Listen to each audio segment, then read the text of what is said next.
Mateo 3. Hay dos eventos centrales en el capítulo 3 de Mateo: el ministerio de Juan el Bautista y el comienzo del ministerio de Cristo. El ministerio de Juan el Bautista está marcado por dos temas principales: la predicación al arrepentimiento, involucrando el bautismo en el agua, el anuncio del reino de los cielos. Al anunciar estos dos temas, Juan lo hace con la autoridad de un profeta. El evangelista Mateo describe el ministerio de Juan en el contexto del cumplimiento de una profecía registrada en Isaías capítulo 40, como su ministerio tuvo como objetivo el exaltar el ministerio de Cristo. Juan fue el que anunció el primer advenimiento del Mesías, llamando la atención de las personas de su tiempo. Por lo tanto, Jesús estaba en el centro de su ministerio.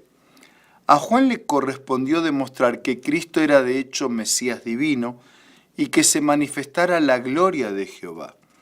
El Evangelio de Lucas, que el ángel Gabriel apareció al sacerdote Zacarías, padre de Juan Bautista, y le dijo que el niño que nacería sería lleno del Espíritu Santo y que iría delante de él.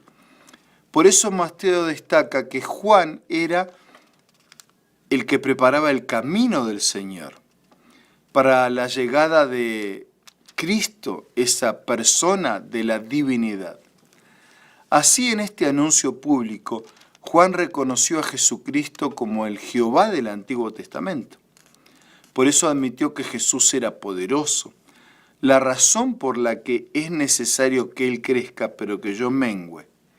Por lo tanto, esta era la función principal del oficio como profeta: anunciar la llegada del Cristo profetizado en las Escrituras y preparar el camino para el Mesías prometido por tanto tiempo, diciendo a sus oyentes que el tiempo había llegado y junto a eso el reino de Dios. Su ministerio llamó la atención de una gran multitud que llegaba desde el desierto, procedente de diversas partes, Jerusalén, Judea y de todos los alrededores del Jordán, para oír su mensaje. Vale la pena resaltar que Juan predicaba no solo con palabras, sino con su estilo de vida. Sin embargo, la fuerza de su mensaje residía en el poder del Espíritu Santo. No es por casualidad que entre sus oyentes gran número de personas aceptaba el bautismo, el arrepentimiento como consecuencia de ese poderoso mensaje. Otro aspecto de su ministerio consistió en enderezar las veredas, los corazones de las personas, sobre todo a los oportunistas como los fariseos y saduceos, que en sus propias inclinaciones rehusaron interiormente al Mesías, prefiriendo su derecho de ciudadano del reino de Dios mediante su descendencia natural abránica. Juan aclaró que ellos no eran obedientes a Dios como Abraham y señaló una transformación interior mediante el Espíritu Santo, condición para ser aceptados por Dios. En todo su ministerio Juan señalaba a Cristo. Todas sus acciones, su fundamento eran glorificar a Dios, exaltar a aquel que vendría después de él, magnificar a aquel que bautizaría no solamente con agua a los que se arrepintieran, sino con fuego. Él estaba preparando el camino de la venida del Señor.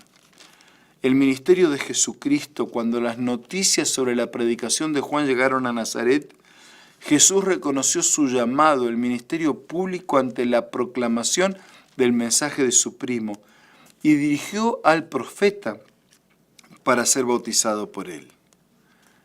Juan reconoció a Jesús como el Mesías divino, se rehusó a ministrar su bautismo, tenía la seguridad que él estaba sin pecado, no precisaba el bautismo. Jesús no recibió el bautismo en la condición de pecador, sino como el que se identifica con el pecador. Consciente de las profecías bíblicas, pidió que Juan lo bautizara para que cumplamos toda justicia. Su bautismo había sido marcado por el cumplimiento profético de Daniel 9:25, cuando el Mesías sería ungido, y fue durante el bautismo en el río Jordán que Jesús fue ungido por el Espíritu Santo, recibiendo de Dios Padre el reconocimiento como Mesías. Ese concepto introducido en el Nuevo Testamento a través de esta palabra Cristo, que es la traducción del término hebreo. Por lo tanto, Jesús inició su ministerio público con su bautismo en el año 27 después de Cristo. 483 años después que el decreto emitido allá en el antes de Cristo en el contexto de las 70 semanas proféticas. Fue en su bautismo que Dios ungió a Jesús de Nazaret con Espíritu Santo, con poder, para habilitarlo a cumplir su ministerio público. Así, el comienzo del ministerio de Jesús en las proximidades de Judea estuvo marcado por su bautismo. Dios Padre reacciona frente a su Hijo amado. El Espíritu Santo desciende sobre él. El Espíritu condujo al Hijo durante todo su ministerio terrenal. Habitando ahí en la naturaleza humana, Cristo vino para salvarnos, para rescatarnos. Hay una acción conjunta de las tres personas de la divinidad: el Padre, el Hijo y el Espíritu Santo.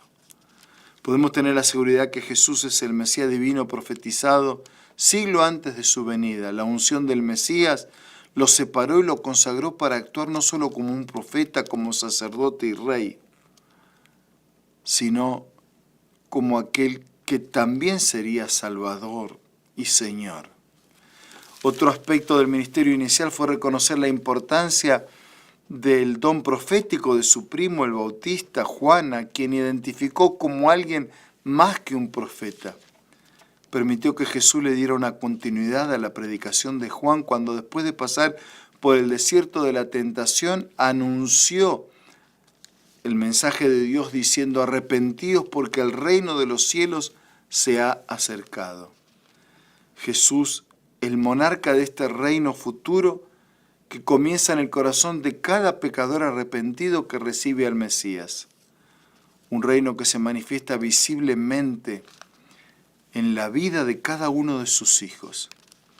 Somos llamados al arrepentimiento. Es indispensable, así como Juan lo predicó y la gente lo aceptaba. Nosotros necesitamos aceptar el mensaje al arrepentimiento. Comprender la confesión, realizar la confesión de nuestros pecados, un cambio de pensamiento, de actitud, que el Espíritu Santo pueda guiarnos en una experiencia nueva de relación definitiva con Dios. Vamos a orar. Gracias, Señor, por este capítulo que nos muestra el ministerio de Jesús, su llamado, su bautismo, su misión. Gracias por la predicación, por el ministerio de Juan y por el ministerio de Jesús. Gracias por llamarnos a nosotros al arrepentimiento, a una vida nueva, por darnos una nueva oportunidad. Bendícenos en este día para que caminemos junto contigo. Oramos y agradecemos en el nombre de Jesús. Amén. Hasta mañana, amigos, si Dios quiere.